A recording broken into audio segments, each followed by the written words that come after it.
Hello friends, welcome to my YouTube channel. आप सभी का बहुत बहुत धन्यवाद इतना प्यार सपोर्ट देने के लिए। तो बच्चों, आज की क्लास में हम डिस्कस करेंगे क्या, बिल्कुल अच्छे से समझना, विद्युत धारा के चुंबकीय प्रभाव। विद्युत धारा के चुंबकीय प्रभाव बोले तो magnetic effect of electric current. ठीक है, किसके बारे में हम बात करेंगे? Magnetic effect of electric current के बारे में बात करेंगे और ये होगा आपका पार्ट नंबर फर्स्ट।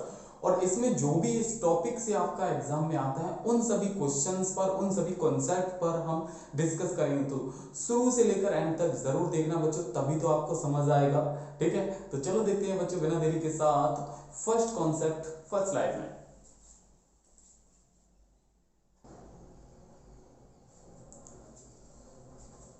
देखिए बच्चों, अब आया आपका फर्स्ट स्लाइड जिसमें फर्स्ट टॉपिक है आपका, मोस्ट इंपोर्टेंट टॉपिक है आपका। समझना बच्चों, इसे बिल्कुल अच्छे से समझाएंगे और अनलिमिटेड हो जाएगा आपका। समझना क्या है, क्या टॉपिक है आपका? बायो-सैवर्ट का नियम अथवा धारावाही चालक के कारण उत्पन्न चुंबकीय क्षेत्र, बायो-सैवर्ट लॉ और magnetic field due to a current carrying a conductor. तो समझना, जैसे आपका एक कंडक्टर वायर होगा, क्या होगा? एक धारावाही चालक होगा। जैसे आपका कंडक्टर है, ठीक है, एक कंडक्टर है, उसमें करंट फ्लो होता है। क्या होता है? करंट फ्लो होता है। देन उसमें मैग्नेटिक फील्ड उत्पन्न होता है। मैग्नेटिक फील्ड क्या होता है? जनरेट होता है। तो ये मैंने एक क्या ले लिया? धारावाही चालक। ठीक है, तो यहां पर हम लिख दें क्या है, ये आपका धारावाही चालक है। समझना, धारावाही चालक। ठीक है, बोले तो हम क्या बोल सकते हैं इसे? Current carrying conductor. बोले तो जिसमें करंट फ्लो होता है वो आपका कंडक्टर है, धारावाही चालक। तो समझना मेरे प्यारे बच्चों, क्या होगा आपका, बिल्कुल अच्छे से। एक मिनट,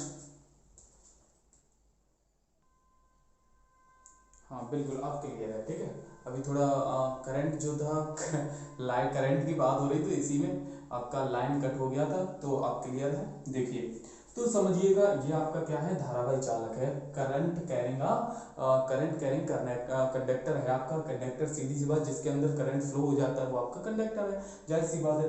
तो ऐसे ही ये आपका एक धारावाही चालक है, कंडक्टर है। इसमें क्या करते हैं? आई करंट फ्लो करते हैं। क्या करते हैं?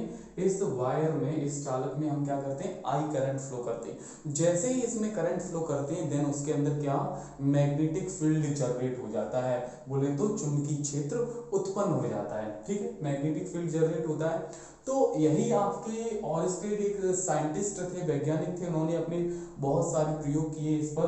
तो उन्होंने बताया क्या कि जैसे आपका कोई कंडक्टर वायर है, कंडक्टर आपका कोई धारावाही चालक है, तो उसके अंदर अगर करंट फ्लो करते हैं, देन उसके अंदर क्या हो जाता है? मैग्नेटिक फील्ड जनरेट हो जाता है। बोले तो चुंबकीय क्षेत्र उत्पन्न हो जाता है।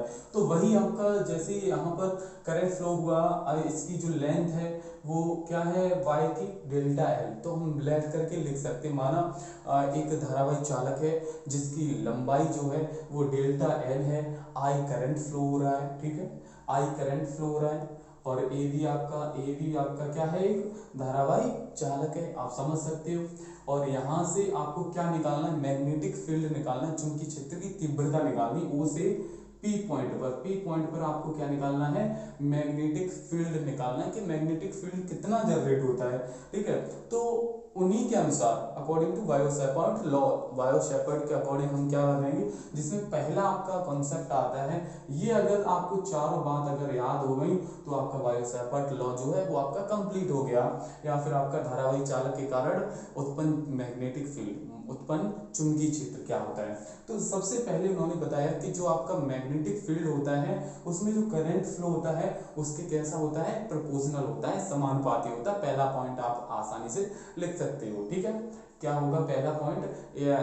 आपका एक धारावाही चालक है, ठीक है, उसमें जो करंट फ्लो होता है, जो आपका धारा, जो विद्युत धारा फ्लो होती है, वो चुंबकीय क्षेत्र की कैसी होती है? समानुपाती होती है।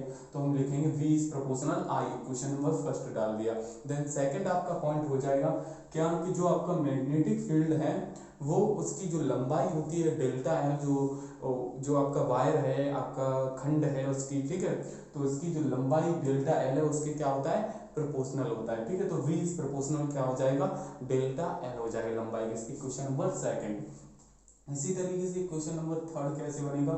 जो उसकी लेंथ होती है ना, यहाँ से O से P डिस्टेंस पर, O से R दूरी पर आपको P बिंदु पर चुंबकीय क्षेत्र निकालना है, मैग्नेटिक फील्ड निकालना है, तो वो डिस्टेंस आपकी क्या होती है, उसके स्क्वायर के व्युत्क्रमानुपाती होती है। ठीक है, चुंबकीय क्षेत्र की जो तीव्रता होती है उसकी दूरी के वर्ग के व्युत्क्रमानुपाती होती है, रेसिप्रोकल होता है उसका स्क्वायर का। ठीक है, तो V is proportional 1/r square हो जाएगा। Question number 3 and last point होता है उसके जो चुंबकीय क्षेत्र की जो तीव्रता होती है, मैग्नेटिक फील्ड जो होता है वो उसकी ज्या तो बोले तो साइन के कैसी होती है, प्रोपोर्शनल होती है। तो V is proportional sine theta. अब हम क्या करेंगे, ये जो 1 2 3 4 चारों रूल हैं उपयुक्त नियमों को मिलाने पर जो आपको चारों लॉ दिए हैं उन सभी इक्वेशंस को हम क्या करेंगे, ऐड करेंगे। क्योंकि यहाँ पर भी देखिए ये भी V इज प्रोपोर्शनल है, ये भी V इज प्रोपोर्शनल है, ये भी V, तो सभी V के इक्वल है, तो मैंने इन सभी को मिला दिया तो आपका क्या हो जाएगा, V is proportional I delta L और 1/r तो 1/r स्क्वायर और साइन थीटा है तो साइन थीटा, ये हो गया। ठीक है, तो ये आपका क्या निकल के आता है, मैग्नेटिक फील्ड निकल के आएगा। अब यहाँ पर मेरी बात सुनना, यहाँ पर ये प्रोपोर्शनल है, तो जब हम प्रोपोर्शनल का साइन हटाते हैं तो एक कांस्टेंट आता है, क्या आता है, एक कांस्टेंट बोले तो नियतांक। तो यहाँ पर आपका हो जाएगा V इक्वल टू, ये प्रोपोर्शनल का साइन हटाएंगे तो म्यू नॉट अपॉन 4 पाई आ जाएगा। क्या आ जाएगा, म्यू नॉट अपॉन 4 पाई, और आपका इनटू में क्या है, I delta L sine theta और अपॉन में क्या हो जाएगा, R स्क्वायर। ये आपका क्या निकल के आ गया, बायो-सैवर्ट का लॉ। अब इसे आप लिखना चाहो तो इसका एक यूनिट से जानते हो, मैग्नेटिक फील्ड का यूनिट क्या होता है, आपका यूनिट होता है न्यूटन पर एम्पियर मीटर। क्या होता है, न्यूटन पर एम्पियर मीटर। किसका यूनिट होता है, चुंबकीय क्षेत्र की तीव्रता का। चुंबकीय क्षेत्र की तीव्रता का यूनिट मात्रक पूछे तो न्यूटन पर एम्पियर मीटर, और एक होता है आपका वेबर पर मीटर स्क्वायर एंड टेस्ला भी हो सकता है। ठीक है, टेस्ला भी होता है, आप जानते हो। ऐसी तरीके से आसानी से हो जाएगा, कोई प्रॉब्लम तो नहीं आएगा, बिल्कुल। ठीक है, तो यहाँ तक क्लियर हुआ। तो एक और पॉइंट है, जैसे आपका ये है म्यू नॉट, क्या है, म्यू नॉट अपॉन 4 पाई, ये है। अब इसकी वैल्यू जो होती है वो होती है आपकी कितनी होती है सर, इसकी वैल्यू तो इसकी होती है 10 टू द पावर -7। कितनी होती है, 10 टू द पावर -7 होती है, और इसका यूनिट क्या होता है, न्यूटन पर एम्पियर स्क्वायर होता है। ठीक है, न्यूटन पर एम्पियर स्क्वायर होता है, किसका, म्यू नॉट अपॉन 4 पाई का यूनिट। अगर यहाँ पर अगर ओनली यहाँ इसकी बात आए, किसकी, म्यू नॉट अपॉन 2 पाई की बात आए, तो आपका क्या हो जाएगा, इसकी वैल्यू क्या होगी, तो आता है बहुत सारी वैल्यूज, तो इसकी वैल्यू हो जाएगा आपकी 2 × 10 to the power -7 newton per ampere square. ये कैसे हो जाएगी, क्योंकि ये 2 यहाँ पर मल्टीप्लाई में इधर लेके आएंगे तो क्या हो जाएंगे, डिवाइड में तो 4 पाई हो जाएगा, तो यही से एक मैंने यहाँ पर कर दिया। ठीक है, तो ये वैल्यू बन जाएगी। चाहो तो आप अगर यहाँ से निकालना चाहो तो म्यू नॉट की अगर वैल्यू निकालना चाहो तो म्यू नॉट की सब वैल्यू क्या होगी, तो म्यू नॉट की आपकी हो जाएगी 4 पाई × 10 to the power -7 newton per ampere square, ये भी हो जाएगी। तो ये वैल्यूज हैं आपकी जो मोस्ट इंपोर्टेंट है। वैसे तो आपके एग्जाम में जो पेपर का लास्ट पेज होता है, समझ गए, उस पर ये सभी वैल्यूज आपकी लिखी हुई होती हैं। बाई चांस आपके एग्जाम में ना दी तो आपको कैसे याद रहेगा। ठीक है, तो इसलिए ये भी आपकी याद रखना क्योंकि बहुत इंपॉर्टेंट है। तो आई होप कि आप लोगों को question concept number first bio-Savart law आपको बिल्कुल बेसिक से समझ आ गया होगा। इसके और भी जो न्यूमेरिकल क्वेश्चन होंगे वो भी हम आगे डिस्कस करेंगे, समझ गए। तो जब तक आपको ये लॉ नहीं क्लियर होगा, बायो-सैवर्ट का नियम नहीं पता होगा, ये किस तरीके से फॉर्मूला आता है, तब तक आप क्वेश्चंस कैसे लगा सकते हो ना। ठीक है, तो ये आपका फॉर्मूला याद रखना, V = mu naught upon 4 pi I delta L sign theta upon R square. ठीक है, आई होप कि ये कॉन्सेप्ट आप लोगों को अच्छे से क्लियर हुआ होगा। अगर क्लियर हुआ हो तो लाइक बटन पर प्रेस कीजिए, देन वीडियो को हो सके तो अपने दोस्तों तक शेयर कीजिए। तो देखिए बच्चों, बिना देरी के साथ next question and next slide में।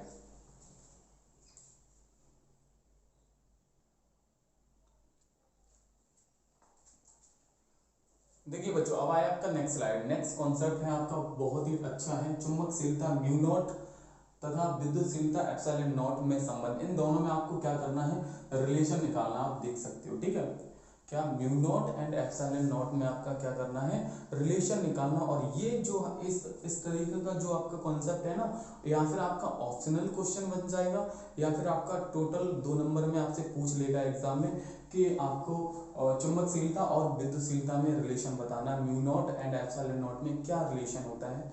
तो इस 2 तरीके से एग्जाम में आपका क्वेश्चन बनेगा। तो देखिए आपको कैसे करना है सॉल्व। यहाँ पे लिखेंगे आप वी नो दैट, हम जानते हैं कि, ठीक है, आप लिख सकते हो वी नो दैट, हम जानते हैं कि क्या, कि आपको मैंने एक रिलेशन बताया, आपको 2 रिलेशन पता होंगी। क्या कि आपका जो म्यू नॉट होता है उसकी वैल्यू क्या होती है, म्यू नॉट की। तो म्यू नॉट की वैल्यू क्या होती है बच्चों, म्यू नॉट की 4 pi into 10 to the power -7 newton per ampere square, यही होता है ना, क्लियर। एंड एक और आप कॉन्सेप्ट जानते हो क्या, कि 1/4 pi epsilon not, 1/4 pi epsilon not, इसकी वैल्यू क्या होती है 9 इंटू 10 टू द पावर और 9 इंटू 10 टू द पावर 9। और इसका यूनिट क्या होता है, यूनिट होता है इसका newton metre square upon kilogram square, ये इसका क्या होता है, यूनिट होता है। तो आई होप कि ये दोनों आपको कॉन्सेप्ट पता ही होंगे पहले से, ठीक है, तो हम आपको बता भी चुके हैं ये दोनों। तो अब इन दोनों में हमें रिलेशन किस में चाहिए भाई, रिलेशन किस में चाहिए, हमें रिलेशन चाहिए ओनली ऑन म्यू नॉट और एप्सिलॉन नॉट में, ठीक है। तो यहाँ से अगर एप्सिलॉन नॉट की अगर वैल्यू निकालो, इसे मैंने डाल दिया क्वेश्चन नंबर फर्स्ट, यहाँ से अगर एप्सिलॉन नॉट की अगर वैल्यू निकालो तो ये इधर आ जाएगा, मतलब क्या 1/4 पाई, और एप्सिलॉन नॉट को इधर भेजो और ये इसके मतलब ऊपर गुणा में, नीचे कहाँ आएगा डिवाइड में, तो आपका 9 इंटू 10 टू द पावर 9 और इक्वल टू क्या हो जाएगा एप्सिलॉन नॉट। अगर सही से इसे लिखना चाहें तो एप्सिलॉन नॉट इक्वल टू 1/1 और 9 इंटू 10 टू द पावर 9 और इंटू 4 पाई, ये हो जाएगा। इसे मैंने डाल दिया इक्वेशन नंबर सेकंड, ठीक है, ये इक्वेशन फर्स्ट हो गया, ये इक्वेशन सेकंड हो गया। अब क्या करें, अब हम ऐसा करें, इक्वेशन फर्स्ट और ये म्यू नॉट है और ये एप्सिलॉन नॉट है, इन दोनों को अगर मल्टीप्लाई कर दें तो आपकी वैल्यू निकल के आएगी। हमें तो रिलेशन निकालना ना, तो हम क्या करेंगे, equation first and equation second का क्या कर देंगे, मल्टीप्लाई करेंगे, ठीक है, समीकरण 1 व 2 का गुणा करने पर। तो यहाँ पर लिखेंगे multiply equation first and equation second, ठीक है, वो दोनों आपकी जो इक्वेशन है उन सभी का क्या करेंगे, मल्टीप्लाई करेंगे, गुणा करेंगे, ठीक है। तो इसका हम इसमें मल्टीप्लाई करेंगे तो आपका क्या हो जाएगा, म्यू नॉट और एप्सिलॉन नॉट हो जाएगा, क्लियर। इसी तरीके से इसका हम इसमें मल्टीप्लाई करेंगे तो ऊपर क्या हो जाएगा 4 pi into 10 to the power -7 और इंटू इसका कितना हो जाएगा 1/9 into 10 to the power 9 into 4 pi, यही तो हो जाएगा, समझ गए ना। तो अब देखो मेरे प्यारे बच्चों, देखो ऊपर ये मल्टीप्लाई, ये नीचे, यहाँ से ये 4 पाई से 4 पाई कट हो गया, तो आपका क्या बचेगा, mu naught epsilon naught equal to 10 to the power -7 upon 9 into 10 to the power 9 और तो नहीं है, ठीक है, इतना बचेगा, क्लियर। अब ये ऊपर से हम इधर नीचे को लेके आए, जैसे यहाँ से हो जाएगा mu naught epsilon naught equal to 1 upon, ऊपर से नीचे लेके आएंगे तो 9 इंटू 10 टू द पावर, ये आपका 9 है प्लस का, ये नीचे आएगा तो कितना हो जाएगा, प्लस का ही हो जाएगा, तो 9 और ये कितने हो गए, मतलब 16 हो जाएगा, क्लियर, ठीक है, यहाँ तक क्लियर हुआ। तो यहाँ से आपका हो जाएगा mu naught epsilon naught equal to 1 upon, इसे हम इस तरीके से नहीं लिख सकते, 3 इंटू 10 टू द पावर 8 और इसका स्क्वायर, इस तरीके से लिख सकते हैं ना, 3 का स्क्वायर करेंगे तो आपका 9 आएगा और 10 टू द पावर 8 का स्क्वायर करेंगे तो 16 हो जाएगा, क्लियर हुआ। अब एक वैल्यू जानते हो आप क्या सॉरी, एक वैल्यू जानते हो आप क्या, c equal to 3 into 10 to the power 8 metre per second, ये क्या होता है, निर्वात में प्रकाश की चाल होती है, ये होती है ना। तो जहां पर आपका ये है ना, वहां हम क्या लिख सकते हैं, c लिख सकते हैं ना, तो आपका क्या हो जाएगा mu naught epsilon naught equal to 1 upon c square लिख सकते हैं ना, क्लियर। एक तो आपका ये रिलेशन हो गया, और अगर आप और आगे बढ़ाना चाहो तो ये चीज इधर लेके आओ और ये इधर इसके अपॉन में जाएगा, या इसका स्क्वायर रूट ले लें, स्क्वायर ले लें मतलब वर्गमूल ले लें इसका, तो यहाँ पर क्या आ जाएगा under root mu naught epsilon naught equal to 1 upon क्या बचेगा, ओनली ऑन सी बचेगा, 1 अपॉन सी बचेगा। अगर चाहो एक तो ये रिलेशन हो गया, और आगे बढ़ाना चाहो तो और हो जाएगा, ये सी को इधर ट्रांसफर कर दो, ये इसके अपॉन में आ जाएगा, तो सी इक्वल टू क्या हो जाएगा 1 upon under root mu naught epsilon naught, एक तो ये रिलेशन हो जाएगा।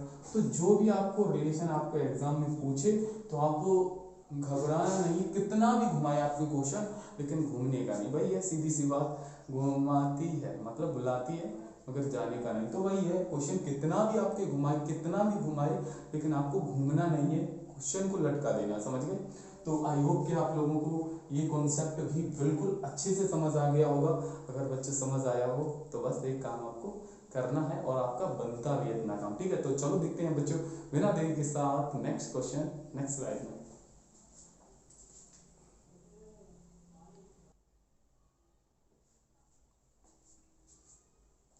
देखिए बच्चों, अब आया आपका नेक्स्ट कॉन्सेप्ट, समझिएगा क्या है।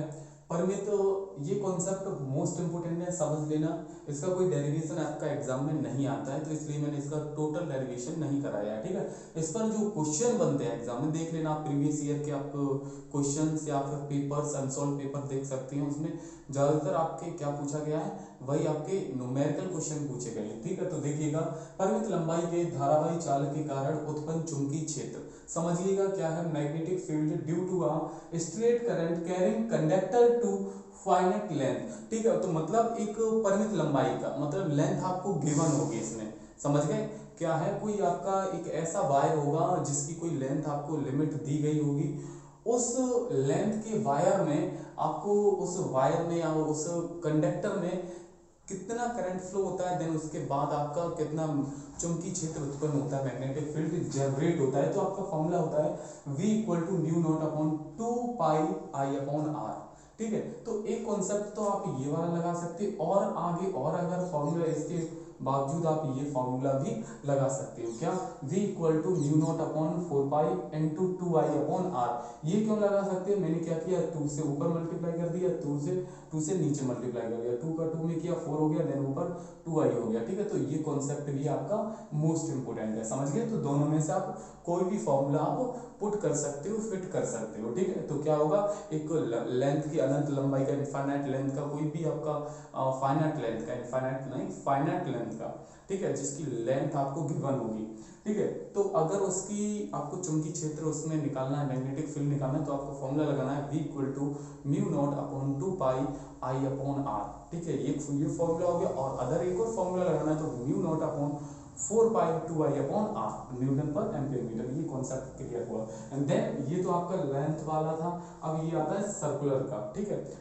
वृत्ताकार धारावाही कुंडली में, वृत्ताकार धारावाही कुंडली में एक आपकी सर्कुलर कॉइल है कोई, ठीक है, करंट कैरिंग एक सर्कुलर कॉइल है, उसके कारण क्या है उत्पन्न चुंबकीय क्षेत्र, और उस जैसे आपकी सर्कुलर कॉइल है उसके अंदर जैसे ही करंट फ्लो करते हैं, देन उसके अंदर मैग्नेटिक फील्ड जनरेट होता है। तो मैग्नेटिक फील्ड कितना जनरेट होता है वो आपको निकालना होगा। वो जो मैग्नेटिक फील्ड होता है वो 2 टाइप से जनरेट होता है। सबसे पहला होता है आपका क्या, कुंडली के केंद्र पर, ठीक है, जो आपकी सर्कुलर कॉइल होती है, सर्कुलर कॉइल होती है उसके सेंटर पर होता है, और एक आपका होता है उसके अक्ष पर होता है, बोले तो एट एक्सिस ऑफ कॉइल, ठीक है, eight the centre of coil and at the axis of coil. दो तरीके से वो जो मैग्नेटिक फील्ड होता है वो जनरेट होता है, ठीक है। तो यहाँ से क्लियर हुआ कि जैसे आपकी एक सर्कुलर कॉइल है, वृत्ताकार कुंडली है, जैसे ही उसमें करंट फ्लो करते हैं, देन करंट फ्लो होने के बाद उसके अंदर क्या होता है, एक मैग्नेटिक फील्ड जनरेट होता है, और मैग्नेटिक फील्ड जैसे ही जनरेट होता है तो उसमें क्या होता है, वो 2 टाइप से होता है, एक तो आपके उसके सेंटर पर होगा, एक उसके एक्सिस पर होगा। तो देखिए दोनों के लिए दोनों 2 फॉर्मूले निकल के आए। पहला आपका निकल के आएगा कुंडली के केंद्र पर, बोले तो at the centre of coil, centre पर क्या होगा, आपको लगाना होगा V equal to mu naught I upon 2r। ये फॉर्मूला लगेगा अगर उसके सेंटर पर निकालना होगा सर्कल के लिए। ये तो एक अगर उसमें फेरों की संख्या आ जाए, बोले तो नंबर ऑफ रिवॉल्यूशंस, ठीक है, तो आपको फॉर्मूला क्या लगाना, तो आपको ये लगा देना V equal to mu naught ni/2r। तो ये आपको ये फॉर्मूला फिट कर देना किसके लिए, समझ रहे हो, उसके सेंटर के लिए। अगर सेंटर पर आपको क्या निकालना है, मैग्नेटिक फील्ड निकालना सर्कुलर के लिए, तो आपको फॉर्मूला लगाना है v equal to mu naught v equal to mu naught ni/2r। ठीक है, तो आई होप ये कॉन्सेप्ट क्लियर हुआ। देन इसके बाद आती है बात क्या, फर्स्ट ये क्लियर हुआ। सेकंड है आपका कुंडली के अक्ष पर at the axis of coil, तो उसके अक्ष पर निकालना होगा। तो आपको ये फॉर्मूला बहुत ही थोड़ा टफ है, कोई बात नहीं, हो जाएगा, क्लियर हो जाएगा। म्यू नॉट ni/r², ni ये वाला देखो यहाँ तक तो कंप्लीट है, तो ये यहाँ पर मिल रहा है, समझ गए। r² अपॉन यहाँ पर आपका 2r है, तो यहाँ पर 2 और r की वैल्यू आपकी क्या हो जाएगी, r² प्लस x², और इसका होल क्या हो जाएगा 3/2 और न्यूटन पर एम्पियर मीटर। तो ज्यादातर जो एग्जाम में क्वेश्चन आता है तो इस पर बेस्ड आता है, समझ गए। फर्स्ट वाले कॉन्सेप्ट पर, कुंडली के केंद्र पर, सेंटर पर निकालने के लिए आपको मैग्नेटिक फील्ड निकालना होगा, तो ये फॉर्मूला आपको लगाना होगा। ठीक है, तो आई होप कि आप लोगों को ये कॉन्सेप्ट और ये स्लाइड बिल्कुल जीरो से समझ आ गई होगी। तो प्लीज कमेंट करके जरूर बताइए, अगर अच्छा लगे तो कमेंट बॉक्स को भर दो जल्दी से, और लाइक बटन को दबाओ। देखते हैं कितनी दम है आप में कि आप में कितने लाइक ठोंक सकते हो। अरे भाई ठोंकिए जल्दी से, ठीक है। तो चलो देखते हैं बच्चों बिना देरी के साथ नेक्स्ट कॉन्सेप्ट नेक्स्ट स्लाइड में।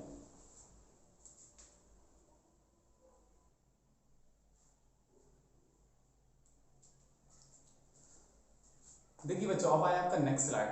ये स्लाइड आपका बहुत ही अच्छा इंटरेस्टेड टॉपिक है, बढ़िया है, बहुत ही अच्छा है। ये बोर्ड एग्जाम में आता है, ठीक है, बोर्ड एग्जाम में समझ लेना, इसलिए मैं इसका डेरिवेशन भी वर्क कराने वाला हूँ आपको, ठीक, समझ लेना। बहुत ही अच्छा टॉपिक है, बिल्कुल बेसिक से समझना। गतिशील आवेश के कारण उत्पन्न चुंबकीय क्षेत्र, magnetic field produced due to moving charge. जैसे आपका कोई चार्ज होता है ना, वो क्या करता है, मोशन में होता है। कोई चार्ज होता है, चार्जेस जो होते हैं, आवेश जो होते हैं, जैसे जैसे जैसे जैसे क्या करते हैं, मोशन करते हैं, इस तरीके से मोशन करते हैं। ठीक है, मैं इधर चला, मैं इधर चला, देखो मैं फिसल गया, समझ गए। तो यही है यहाँ पर समझना कि आपका कोई गतिशील आपका मूविंग चार्ज है, और जैसे ही वो आपका मोशन में होता है, मूव करता है, देन उसके अंदर क्या होता है, मैग्नेटिक फील्ड जनरेट होता है। क्या होता है, मैग्नेटिक फील्ड जनरेट होता है। सर इलेक्ट्रिक फील्ड कहाँ जनरेट होता है, क्या है इलेक्ट्रिक फील्ड, आप जानते हो विद्युत क्षेत्र। तो इलेक्ट्रिक फील्ड आपका वहां जनरेट होता है जहां पर आपका चार्ज जो होता है वो स्टेबल होता है, स्थिर अवस्था में होता है आपका। जहां समझना क्या, कि अगर कोई आपका चार्ज है वो कांस्टेंट है, एट रेस्ट पोजीशन में रुका हुआ है, आपका स्थिर अवस्था में है, तो वहां पर आपका क्या होगा, only on electric field generate होगा। आपका मूविंग चार्ज जहां होगा वहां पर क्या होगा, जब गतिशील आवेश होगा वहां पर आपका क्या होगा, ये चीज आप खुद से लिख सकते हो, समझ गए, कि अगर गतिशील आवेश होगा तो वहां पर आपका magnetic field and electric field दोनों ही जनरेट होंगे, समझ गए। विद्युत क्षेत्र तथा चुंबकीय क्षेत्र दोनों ही उत्पन्न होते हैं। क्लियर, कि अगर आपका कोई गतिशील आवेश होगा, आवेश आपका मोशन में होगा, देन वहां पर क्या होगा, दोनों ही फील्ड जनरेट होंगे, electric field and magnetic field. Clear हुआ, चलो अब आगे चलते हैं। तो देखिए मैंने क्या किया, माना कोई धनावेश, मतलब कोई आपका पॉजिटिव चार्ज है, वो एक समान v वेलोसिटी से यूनिफॉर्म मोशन, यूनिफॉर्म वेलोसिटी के साथ v वेग से क्या कर रहे हैं, मोशन में है, ठीक है। जिससे अब जाहिर सी बात है पॉजिटिव चार्ज है, और पॉजिटिव चार्ज क्या करेगा, यूनिफॉर्म वेलोसिटी के साथ एक समान धीरे धीरे धीरे मोशन में करता है, देन उसके अंदर क्या, एक मैग्नेटिक फील्ड जनरेट होता है। ये चीज हम अभी आपको बता चुके हैं, ठीक है। तो मैग्नेटिक फील्ड जैसे जनरेट होता है, तो समझना मेरे प्यारे बच्चों क्या होता है, किस तरीके से, माना कि वो आवेश डेल्टा टी समय अंतराल में, समय टाइम आपका जो है ना वो dt में dl डिस्टेंस कवर करता है। जो आपका चार्ज है समय लगेगा, अब जब कोई मोशन में होगा तो जाहिर सी बात है कोई दूरी कवर करेगा, वो दूरी डिस्टेंस आपकी यहाँ पर क्या दी गई है, डेल्टा एल dl, समझ गए। और टाइम जो लिया गया है वो dt लिया गया है, समझ गए, क्लियर हुआ। तो आपका एक फॉर्मूला होता है dl equal to V D T. ये सर क्या होता है, एक मैंने आपको फॉर्मूला बताया है या नहीं बताया तो आप समझ लीजिए, चाल बराबर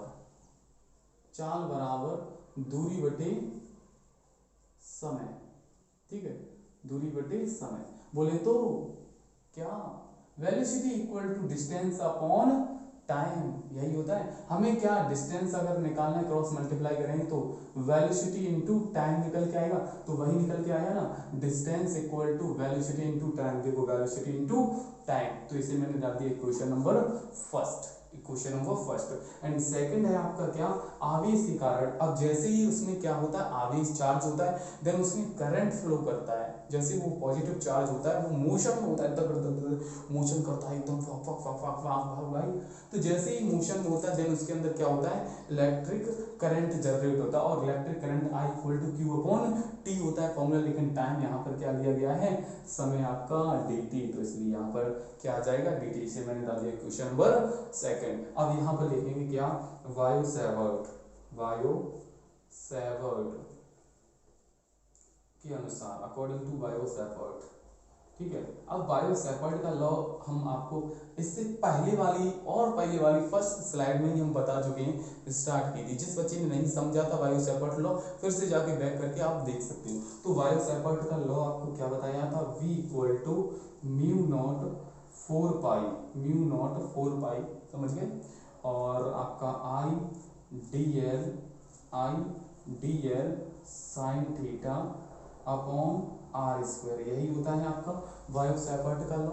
इसे मैंने डाल दिया क्या, इक्वेशन नंबर थर्ड।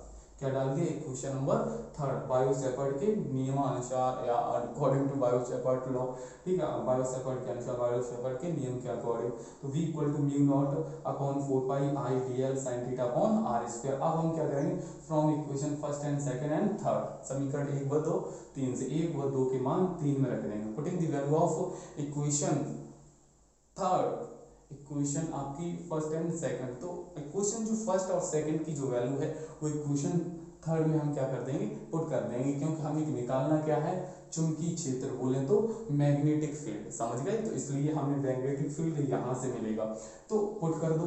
तो यहाँ पे लिख सकते हो समीकरण 1 व समीकरण 2 के मान समीकरण 3 में रखने पर, ठीक है, putting the value of equation third, ठीक है, इक्वेशन थर्ड में हम वैल्यू पुट कर देंगे, तो आपका क्या हो जाएगा, ये v है ना, वो जैसे का तैसा, समझ गया, v equal to mu not 4 pi जैसे का तैसा, म्यू नॉट अपॉन 4 पाई जैसे का तैसा, इनटू i की वैल्यू क्या हो जाएगी, i इक्वल टू क्या है, q अपॉन dt। तो हम i की जगह हम क्या लिखेंगे, q अपॉन में आएगा क्या, dt, ठीक है। फिर है डेल्टा एल, आई की वैल्यू पुट कर दी, ये q upon dt, delta L D L की वैल्यू क्या हो जाएगी, v dt, v और इनटू में dt, ठीक है।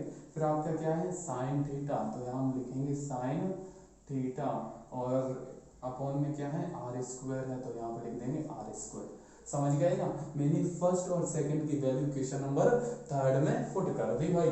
तो आपका क्या हो जाएगा, dt से भाई dt कट हो गया, देन आपका मैग्नेटिक फील्ड का फॉर्मूला निकालना था, तो mu not upon 4 pi, mu not upon 4 pi Q V sine theta upon R square, ये निकल के आ गया बच्चों क्या, मैग्नेटिक फील्ड का फॉर्मूला, चुंबकीय क्षेत्र की तीव्रता, चुंबकीय क्षेत्र एम्पियर मीटर, ठीक है। तो आपको क्या निकालना था, अगर कोई आपका चार्ज मोशन में होगा, और अगर चार्ज मोशन में होगा, देन उसके अंदर मैग्नेटिक फील्ड जनरेट होगा, और मैग्नेटिक फील्ड का फॉर्मूला आपको ये लगाना है। आगे क्वेश्चन होंगे, उखाड़ के फेंक देंगे भाई, बिल्कुल, बाय बाय।